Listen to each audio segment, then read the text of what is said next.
if A vector is equal to B vector plus C vector, then is it true that mod of A vector is equal to mod of B vector plus mod of C vector? Justify your answer. So let's see how we will solve this problem. सबसे पहले मैं आपको question का part explain कर देता हूं कि ये क्वेश्चन एक्चुअली है क्या। देखिए, एक स्टेटमेंट आपको गिवन है कि A vector is equal to B vector plus C vector की।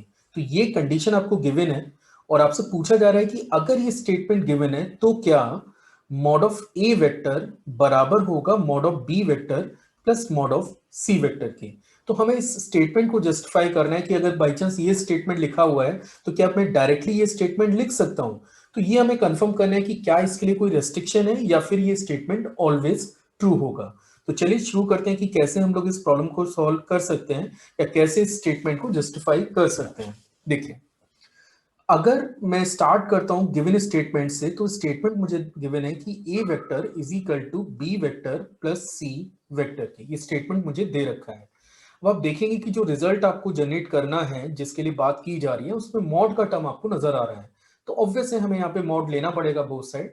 तो मैंने बोथ साइड का मॉड ले लिया है। तो ये बनता है लेफ्ट साइड में मॉड ऑफ ए और राइट साइड में आप इसे देख सकते हैं it is B plus C का mod, that is B vector plus C vector का मॉड। अब आगे अगर मैं मूव करता हूं तो थोड़ा ज्यादा इसमें कुछ समझ में नहीं आ रहा है कि हमें किस डायरेक्शन में जाना चाहिए। तो फिर हमें एक प्रॉपर्टी को यूज करना पड़ेगा and the property is A dot A is equal to mod of A का होल स्क्वायर। मतलब अगर आपके पास किसी वेक्टर के मॉड का होल स्क्वायर है तो आप उसे डॉट प्रोडक्ट में कन्वर्ट कर सकते हैं। मतलब आप उसे लिख सकते हैं ए डॉट ए। तो यहां तो स्क्वायरिंग नजर अभी नहीं आ रहा है तो मैंने बस यही किया है कि मैं बोथ साइड का स्क्वायरिंग कर लेता हूं। तो ये बन जाएगा मॉड ऑफ ए वेक्टर का whole square and this is B vector plus C vector का whole square. I hope so कि ये आपको समझ में आ रहा होगा। अगले स्टेप में हम लोग इसे लिख सकते हैं ए वेक्टर के मॉड का होल स्क्वायर और यहां पे मैं इस स्टेटमेंट को यूज कर रहा हूं। मतलब हम लोग इसे लिख सकते हैं B plus C vector dot B plus C vector के। मैं एक्सपेक्ट कर रहा हूं कि आपको समझ में आ रहा होगा। अब एक और चीज,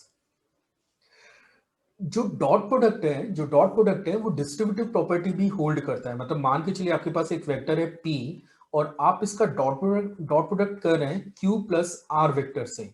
तो आप इसे लिख सकते हैं P डॉट Q, आप इसे लिख सकते हैं P dot Q plus P dot R के। मतलब I am just using the distributive property here.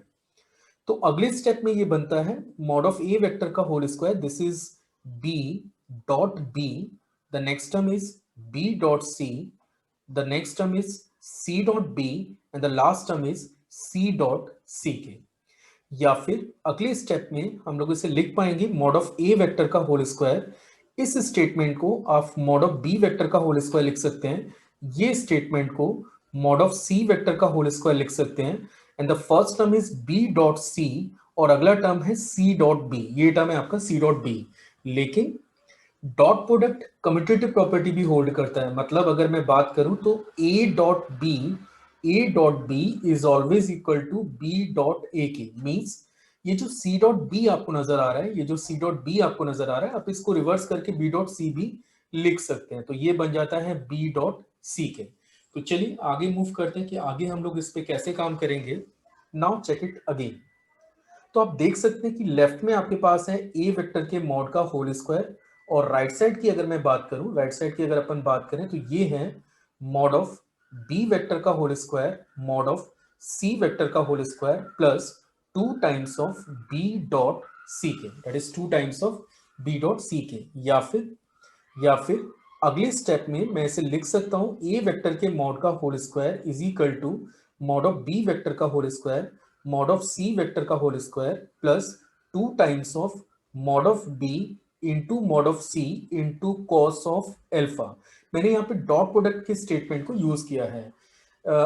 As I expect कि आपको पता होगा कि डॉट प्रोडक्ट का मतलब क्या होता है या कैसे हम लोग इसको ऑपरेट करते हैं। मान के चलिए आप एक्स डॉट वाई कैलकुलेट कर रहे हैं तो एक्स डॉट वाई बराबर होता है mod of x vector mod of y vector into cos of alpha where alpha is the angle between x vector and y vector। तो चलिए यहां तक तो हम लोग पहुंच गए हैं। अब मैं यहाँ पे कंडीशन अप्लाई कर रहा हूं। देखिए, अगर मैं अल्फा को 0 यूज कर लेता हूं, अगर मैं अल्फा को 0 यूज करता हूं तो क्या होगा कि ये जो टर्म है cos alpha, this will become cos 0 और cos 0 की वैल्यू होती है 1। मींस अगले स्टेप में मैं लिख सकता हूं ए वेक्टर का whole square is equal to mod of B vector का whole square plus mod of C vector का whole square plus 2 times of mod of B vector into mod of C vector के।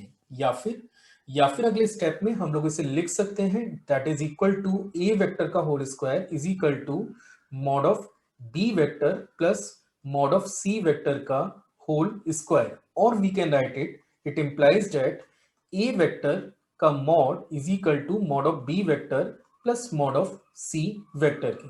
अब एक चीज notice करिए, हमको ये पता करना था कि क्या ये स्टेटमेंट ऑलवेज ट्रू है। तो आप देख पा रहे हैं कि जब अल्फा 0 है तब तो ये एक्सप्रेशन इसमें कन्वर्ट हो रहा है, तब तो ये इस एक्सप्रेशन में कन्वर्ट हो रहा है, otherwise it is not true for every alpha. और अल्फा 0 का मतलब क्या होता है? अल्फा 0 का सिंपली मीनिंग ये है कि दोनों वेक्टर के बिटवीन का एंगल 0 होगा, या फिर आप मैथमेटिकली इसे बोलते हैं तो इसका मतलब होता है लाइक वेक्टर्स होने चाहिए।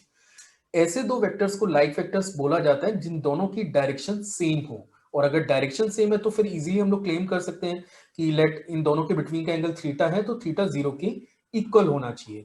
तो हमारा फाइनल कंक्लूजन क्या निकला? देखिए, if A vector is equal to b vector plus c vector and mod of a is equal to mod of b plus mod of c, then it is only true when b and c are like vectors. B and C are like vectors, और जैसा मैंने आपसे कहा कि like vector का मतलब है जब दोनों की डायरेक्शन सेम हो।